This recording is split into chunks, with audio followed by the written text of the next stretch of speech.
a big percentage, almost 19% of the market. And, I would think it was a pretty good call, I'd say. So the call with Mexico went very well in the sense that they're very strong now on the border. They're going to put soldiers there. So, actually, they're best military soldiers, and they're going to be at the border, 10,000. That's a lot of soldiers. And they want to protect it also. They don't want people running through Mexico, coming through Mexico to come into our country. So they're going to do that. And then we're going to talk about other things over the next 30 days, we're going to have Scott, Howard, and Marco Rubio, Secretary of State, lead the delegation. And we're going to have a big negotiation with Mexico. I'll be involved, too, and President Sheinbaum will be involved to see whether or not we can work something out on the tariffs. China will be speaking to China probably over the next 24 hours. On fentanyl and China, President Trump. We don't want fentanyl coming into our country. Now, we had another big thing, speaking of China. China's involved with the Panama Canal. They won't be for long. And that's the way it has to be. Marco just got back, as you know. He's in the process of coming back. I guess he's almost back by now. And he had a very long conversation with the leader of Panama, the respected man, and some others, the entire leadership group. And we're trying to work a deal on the Panama Canal. The Panama Canal was given foolishly years ago it shouldn't have been happened, years ago to Panama by Jimmy Carter and the group. We lost 38,000 people building the Panama Canal, like one of the great wonders of the world. It's the biggest job we've ever built, the biggest project we've ever built in this country, dollar-wise and every other way. 38,000 people died, Americans, all men, just about, laborers and construction people. They went to Panama. The mosquito got them. Between mosquito and snakes, we lost 38,000 people. It was the most expensive project ever built by the United States. The biggest, most expensive project we ever built 110 years ago. If you bring it up to now, it would have been the equivalent of $2 trillion. The most expensive we ever built, and we gave it away for $1, okay? We gave it away essentially for nothing. And we either want it back or we're going to get something very strong, or we're going to take it back. And China will be dealt with. And we didn't give that to China. We gave it to Panama. We shouldn't have given it to Panama. But Panama, as you know, has violated the agreement, totally violated the agreement. So that's in the process right now. But they did have a very good meeting with the head of Panama. In addition to tariffs on China, can you say your current thinking about whether China should be forced to pay reparations both for fentanyl deaths and the million COVID? No, I haven't talked about that, but they do have tariffs. Honestly, nobody, the amount of money that was lost and most importantly, the lives lost because of COVID is not something that anybody could ever even imagine. It's probably $60 trillion, and all the countries in the world don't have $60 trillion. The amount of death and the amount of destruction and the amount of money lost is probably $60 trillion. I had it figured by people about 3 months ago. I just had figured out. Nobody knows what the real number is, but it's almost an infinite number. The damage done, no, but I have not discussed that. What I have discussed is we'll have some good meetings with China. We have meetings planned, and we'll see what happens. But that was just an opening salvo. If we can't make a deal with China, then the tariffs will be very, very substantial. Okay, great people coming in. I think I'd like to say the best ever recruited for government. I think we have the finest people ever recruited for government. Will it take an act of Congress? And you know what? You're starting to see that because we've done more in 2 weeks than Biden's done in 5 years, 6 years. They could be here between him and Obama. You add it up, okay? We've done more in 2 weeks than they've done in 12 years. Will it take an act of Congress to do away with USAID, or do you believe you have? I don't know. I don't think so. No, we've not when it comes to fraud. If there's fraud, these people are lunatics. And if it comes to fraud, you wouldn't have an act of Congress. And I'm not sure that you would anyway. But we just want to do the right thing. It's something that should have been done a long time ago. It went crazy during the Biden administration. They went totally crazy what they were doing, and the money they were giving to people that shouldn't be getting it, and to agencies and others that shouldn't be getting it. It was a shame. So a tremendous fraud. But we'll be doing a report. We'll be giving you that report at the appropriate time. You know, in the first term, though, USAID was something that you liked in some respects. I love the concept of it. That's the program. Sure. I love the concept, but they turn out to be radical left lunatics. And the concept of it is good, but it's all about the people. Mr. President, you said you also want to impose tariffs on the EU. What kind of tariffs are you thinking about? Well, we have massive deficits with the European Union, massive, like $350 billion, if you can believe it. They don't take our farm product. They don't take our cars. They don't take almost anything, but we take their cars. We have millions of cars coming in, BMW and Mercedes-Benz and Volkswagen and just so many different cars, and we don't do anything about that. And we don't charge them tariffs. They make it impossible to sell cars in the European Union. They make it very difficult, agricultural product. They actually don't take it.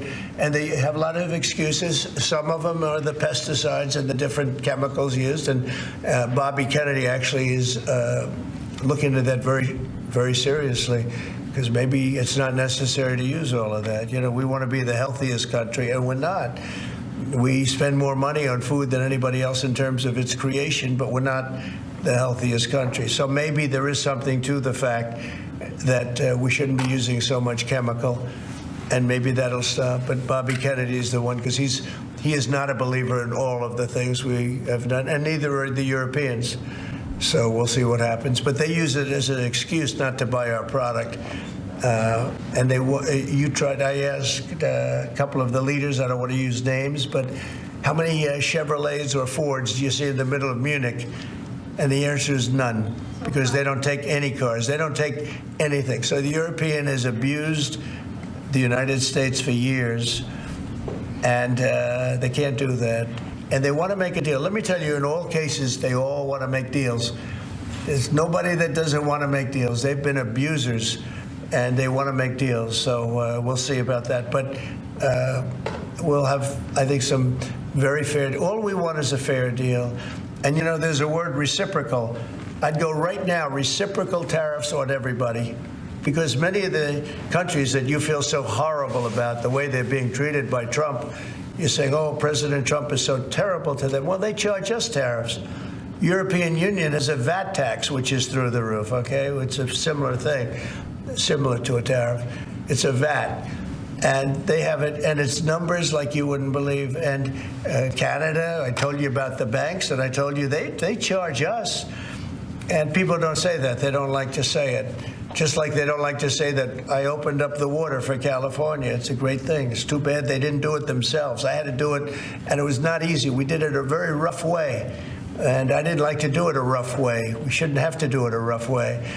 But a lot of these countries that we're talking about, you know, they're so-called allies, but they don't treat us well. And just like I got $420 billion, and now it's actually over $600 billion.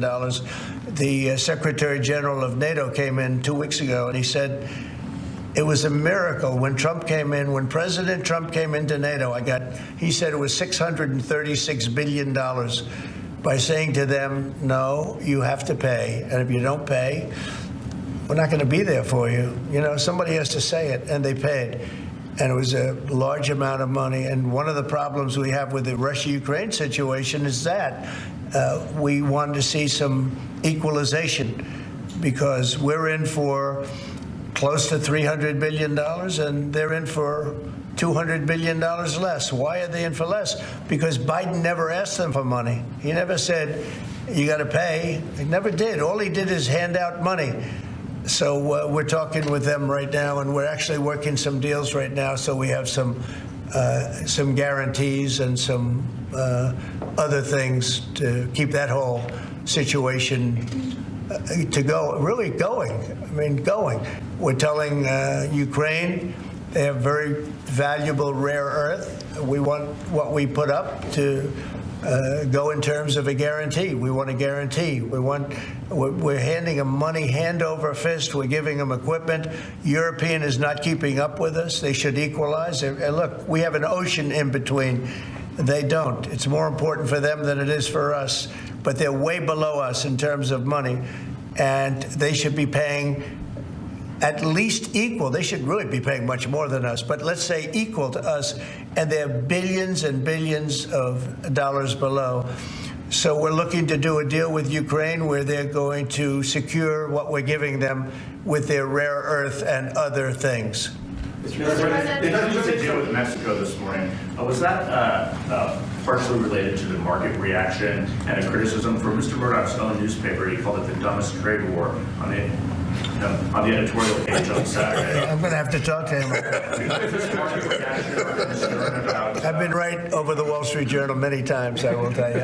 I don't agree with him on some things. No, it's not only is it not dumb, you're going to see. Every single one of those countries is dying to make a deal. You know why? Because they're ripping us off really badly. And the United States is tired of just being ripped off. And that's why we have $36 trillion in debt. We have it for a reason, because we make bad deals with everybody. And we don't allow that anymore. So the Wall Street Journal is wrong, because very simply, every single country that you're writing about right now is dying to make a deal, because the deals they have right now are so good and so good for them and so profitable for them. You didn't know that Canada didn't allow our banks. You didn't know all of these different things.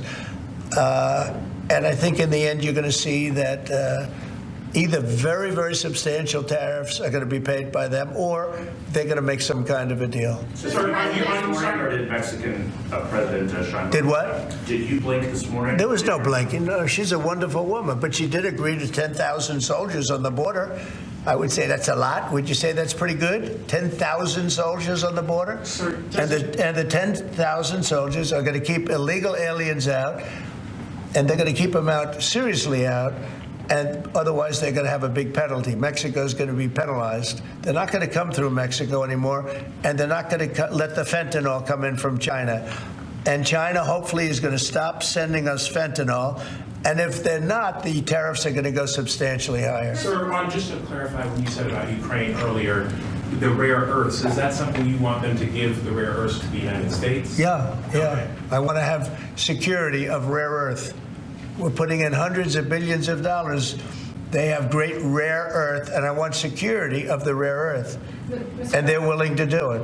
Sir, Mr. you mentioned earlier that President, you on want Canada, when you talk to Justin Trudeau again, is there anything he can give you at 3 p.m. when you talk again to also I don't know. pause, I don't know. like you said with Mexico? I don't know. We have big deficits with Canada, like we do with all countries. I mean, I look at some of the deals made, I say, who the hell made these deals are so bad?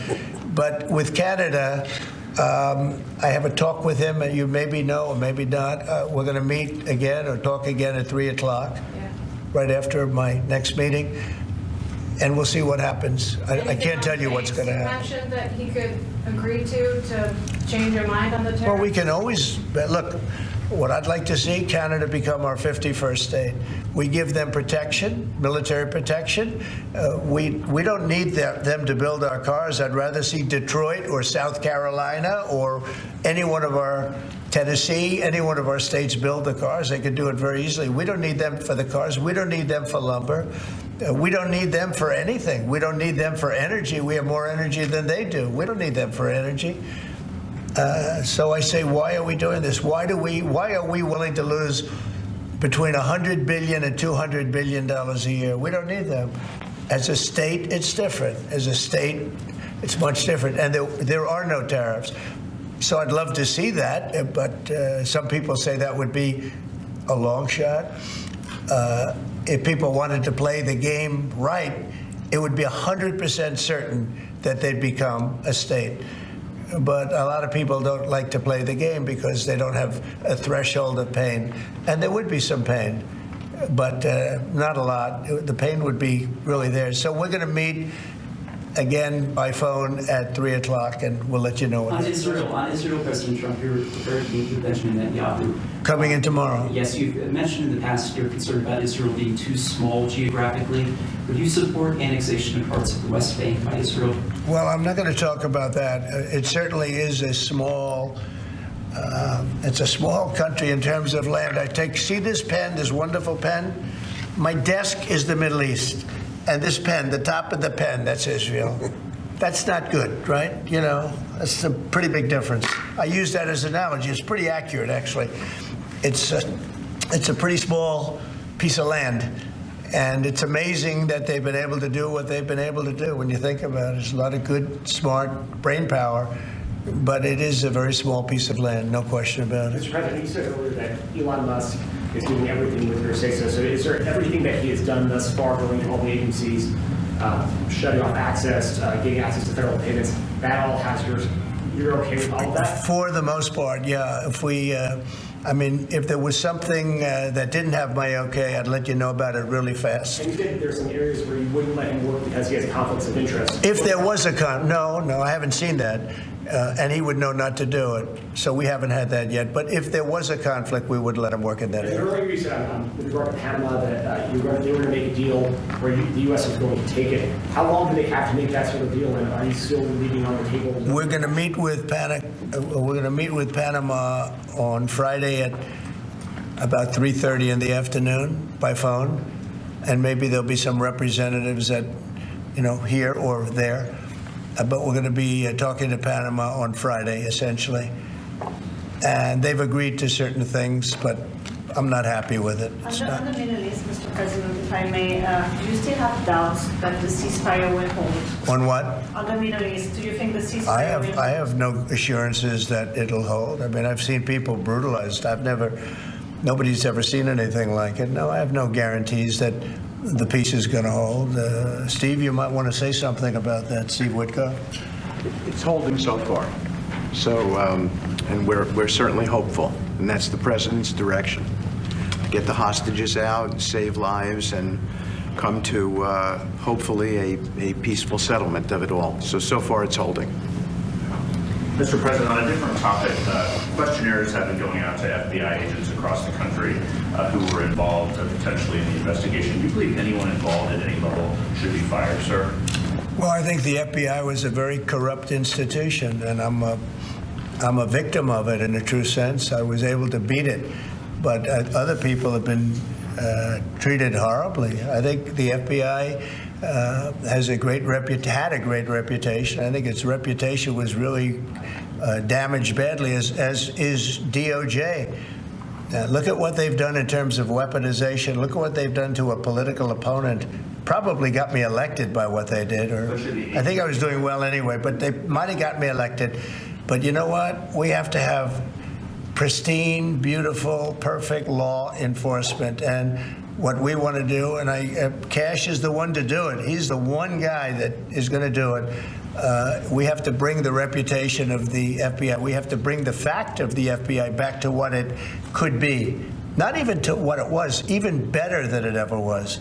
Because who would have thought that the FBI could have been corrupted like they were corrupted? Who would have thought that would have happened?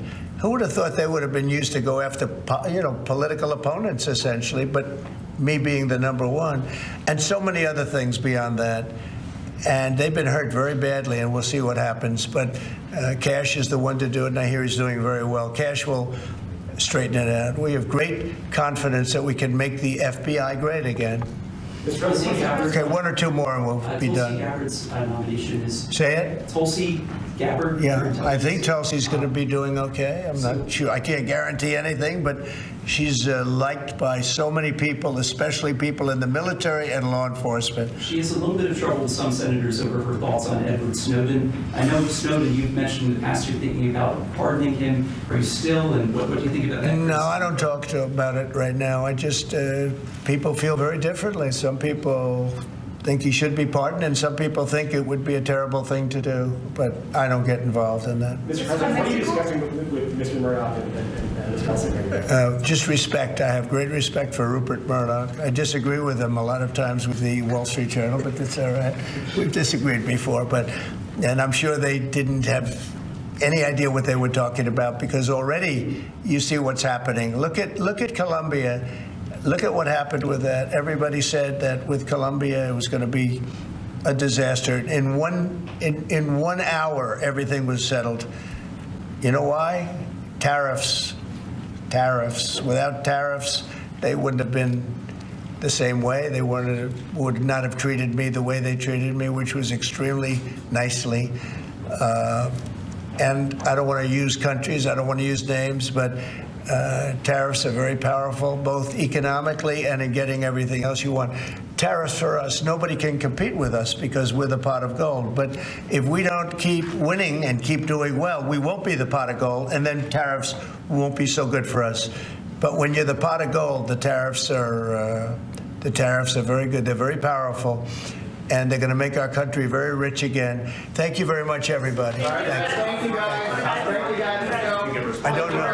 I don't know. Thank you, guys. Let's go. How is the market doing? Hey, guys. Thank you, guys. Thank you, guys. Let's go. It did? I don't know. I don't think about it. Thank you. Thank you, guys. Thank you very much. President Trump there taking questions after signing more executive orders in the Oval, while also talking water, aid to Gaza, tariffs. But we do have some fact-checking to do. Let's get straight to White House correspondent Mary Alice Parks to clarify a few things. Mary Alice, I will let you start where you would like. Well, first, a bit of news. I mean, he was signing a number of executive orders. One very interesting one to create, or basically to direct members of his cabinet, his Treasury Secretary, his Commerce Secretary, to work on creating a sovereign wealth fund, basically an investment account where the United States government would invest in the private market. Other countries have done this with great success. Norway, for example, investing in oil and tech. It's a little controversial. Some people in the, Democrats have talked about there could be real benefits to this, a way to increase the wealth of the federal government to secure assets. Others, though, noting that there's a lot of questions. Will this new fund, for example, invest in Trump-owned businesses or social media platforms? Obviously, so much conversation in the last few days about the power and influence on Elon Musk. So I think that'll be really interesting for us to follow. A lot of questions there. But you're right, Kira. I think it's important that we fact-check a few things that the president said as well. We've heard this White House continue to make this claim that they put a stop on, he said there, $100 million going towards condoms in Gaza. Earlier last week, the White House made a claim that $50 million were going towards condoms in Gaza. We dug into those numbers and asked the White House to clarify. It turns out that what they were talking about was about a $60 million grant to the International Medical Corps that was over multiple years, and it was for that large nonprofit NGO to set up field hospitals throughout the Middle East. They put out a statement saying that absolutely none of their funds have gone to reproductive health services like buying condoms, but instead they run a number of field hospitals. They have been able to provide hundreds of beds for people who need it most in Gaza. And of course, this is such an interesting moment where a big part of that ceasefire deal right now is dependent on aid still being able to flow and kind of surge into Gaza, Kira. Got it. Mary Alice, appreciate you. Thanks so much.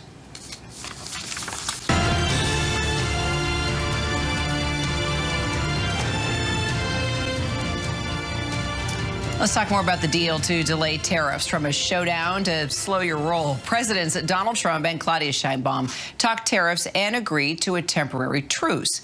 The pause on U.S.-imposed tariffs on Mexico will stand for at least a month now. We had a great talk with Mexico, and we had President Sheinbaum is a woman. I like her very much. We've had good relationships, but we have to stop fentanyl from coming in, whether I like somebody or not, and we have to stop the illegal aliens from coming in.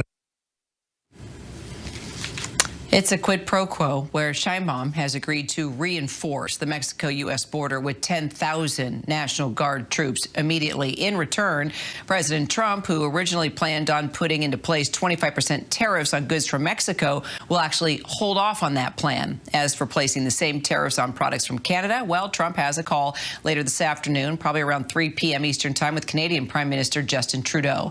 Joining me now, White House correspondent Karen Travers, also our Matt Rivers, who is in Mexico City. Karen, first of all, how did this deal come together?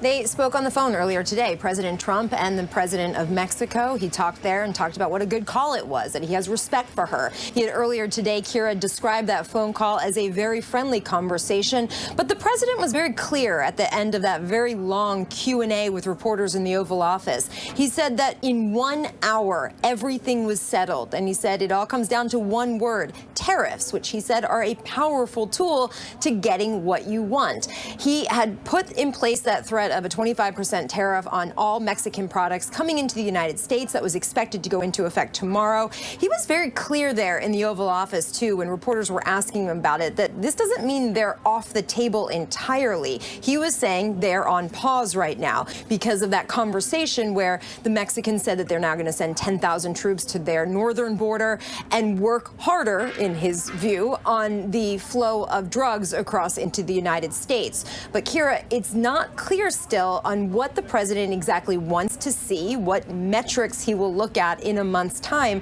to determine whether or not those tariffs can stay on pause or whether he might turn to them again as another threat. So, Matt, this isn't the first time a Mexican president has sent troops to the border after a tariff threat. So what's different this time around? Yeah, you know, if all this seems familiar, it's because it's happened before. Go back to 2019 when we saw really the first significant surge in numbers of migrants approaching the southwest border. Trump back then threatened tariffs, had a phone call with the then Mexican president, López Obrador, and a short time later, 15,000 National Guard troops were sent to the border. Fast forward to 2021, same conversation with the Biden administration. Here with Mexico again, more troops were sent, and the same thing is now happening once again at the border. I should note the main difference now is that the numbers are already largely under control at the border. The National Guard is already deployed throughout Mexico for migration enforcement. So that is nothing new. The new thing is that both Presidents Trump and Sheinbaum said that these troops are going to be used at the border to try and stop the flow of fentanyl going north, which is a massive problem. But I can tell you, having spent time with the cartels, watching some of this smuggling that has happened there at the border, they are supremely confident that these National Guard troops won't impact their business hardly at all. They say it might make some impact, but they say they largely traffic their fentanyl through ports of entry, not through random parts of the border wall, and therefore they think that this trade will go on unabated. So I think it really remains to be seen how effective this is. What metrics is President Trump looking for to determine whether this is a success or not? And I think we're going to have the same conversation, frankly, in about a month from now to see where it all goes from here. Karen Travers, Matt Rivers, appreciate you both. So companies across the United States are warning that President Trump, if put into place, his new tariffs targeting goods from Mexico and Canada would actually disrupt supply chains and impact millions of American workers across our country.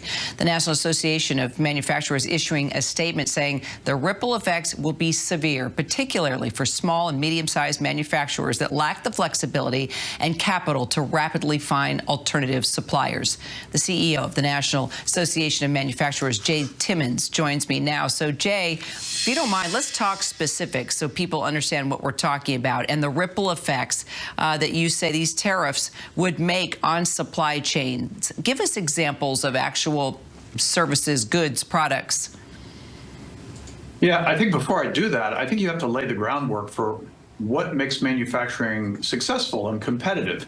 It's lower cost of doing business. So think in terms of getting those 2017 tax reforms renewed. Think in terms of getting the regulatory morass under control. Those things have not happened yet during this administration, and now we potentially have additional costs being placed on manufacturers. So what happens if those costs do end up on the backs of manufacturers? Sometimes larger manufacturers can absorb some of those costs in the short term, obviously not the long term, but smaller manufacturers don't have that kind of flexibility. They don't have that kind of access to capital to be able to pay for additional costs associated with the products, typically inputs that larger manufacturers use to make a final product. Give me some examples of smaller manufacturers then. Well, you think in terms of somebody that's making a component for an automobile, right? Something that's going to go into the finished product of an automobile.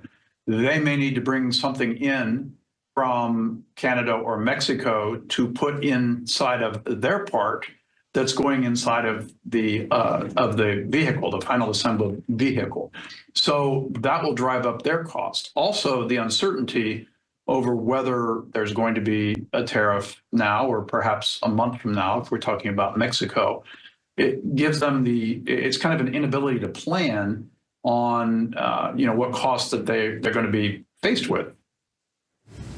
So then if we're talking about manufacturing employees, nearly 13 million employees. So if we do see these sweeping tariffs that Trump is talking about, what does that happen to your work? What happens to your workforce? Well, look, I think that the big concern for manufacturers in the United States, and look, I represent manufacturing in the United States. I want to see more things made here in this country.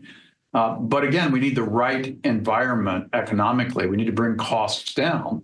And if you don't have that, or you have the uncertainty of what's coming next, manufacturers are reluctant to invest in new plants and equipment and facilities. They're reluctant to hire new workers. So as people leave the workforce, they might be reluctant to replace them. They might be reluctant to raise wages or increase benefits just because they don't know what's about to happen. So once we get all this sorted out, I think it'll be good news for manufacturers, but the longer it takes to do so, I think the more dicey it is, quite frankly, for manufacturing investment here in this country. All right, well, let's see what happens, and let's continue to talk. I'd love to bring you back, Jay. Jay Timmons, appreciate you. Well, President Trump's push to freeze many types of federal funding is actually headed back to court today. A judge is going to consider extending a block on the president's plan to halt those federal grants and loans that we've been talking so much about and actually move. Well, it created a lot of chaos and confusion, as you remember, among state schools and organizations that actually rely on the trillions of dollars from Washington that it gets through those funds. It's also creating quite a stir is Elon Musk and his announcement that he's shutting down the decades-old organization USAID with the support of President Trump. The U.S. Agency for International Development, or USAID, as we refer to it as, is responsible for administering humanitarian aid in more than 100 countries around the world. So what happens there? Because now we're learning that Secretary of State Marco Rubio has actually been made the acting administrator of USAID. Now, just a short time ago, the president did speak from the Oval Office, and he defended his administration's push to, get rid of what he calls government waste. Our Washington bureau chief and political director, Rick Klein, joining me now. So I guess let's start with the Oval Office, where Trump said that Musk can't and won't do anything without his approval, and that approval wouldn't be granted when not appropriate. I don't know. What do you make of all this? Yeah, Kira, we are in serious gray areas of the law and of any sort of tradition. Elon Musk is a private citizen, happens to be the wealthiest man on the planet. He also has been charged by President Trump to find efficiencies, to find savings in the federal government, and that is what he is doing. And he has put people into federal agencies to find those efficiencies, and now does seem to be actually ordering entire offices to be shut down, people to be fired. As long as he has the backing of President Trump, it would appear that he's got the legal authority to do these things, although